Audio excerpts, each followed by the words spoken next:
Let's look at questions 1 and 3 together first. We're looking for the intervals of continuity and the points of discontinuity. We use one to find the other.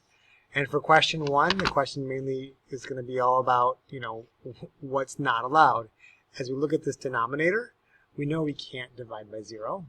So a few ways you might solve this. Now, if you're just automatically thinking it's at x equals -2, then that's pretty much it. The discontinuity is at -2. But if you're like, how'd you get that?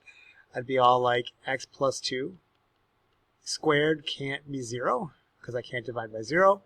And then to solve that, of course, I'd square root both sides. Square rooting both sides would make this side x plus 2. Square root of 0 is still 0.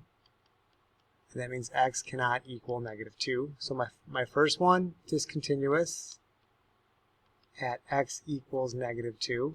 But everything else on here is totally fair game. There's no other x values that I can't plug in. So my intervals of continuity are from -infinity up to -2, not including -2, united with -2 up to infinity. And remember, when we're doing these intervals of continuity, we pretty much always include open endpoints, even if the function is defined at that endpoint, because of the way AP Calculus, AP Central, College Board do it. That's the reason. Oh, and then for question 3, same type of question. We're looking for whatever makes that denominator equal to 0. And this one's a little more tricksy, right? So on that one, if you're thinking to yourself, hey, there's not going to be any discontinuity, you're right. But if you're not sure how I got that, I'd want to make sure that that denominator is never, ever, ever equal to 0.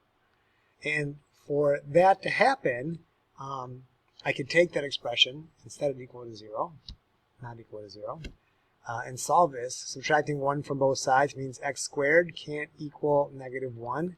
And this is like calculus-y type stuff, so we don't really deal with imaginary numbers. So this is not going to have any real solution. I can't square root a negative number. And for that reason, question 3, there are no points of discontinuity, and the interval of continuity is going to be from -infinity all the way off to infinity, and that's the whole thing. I hope that makes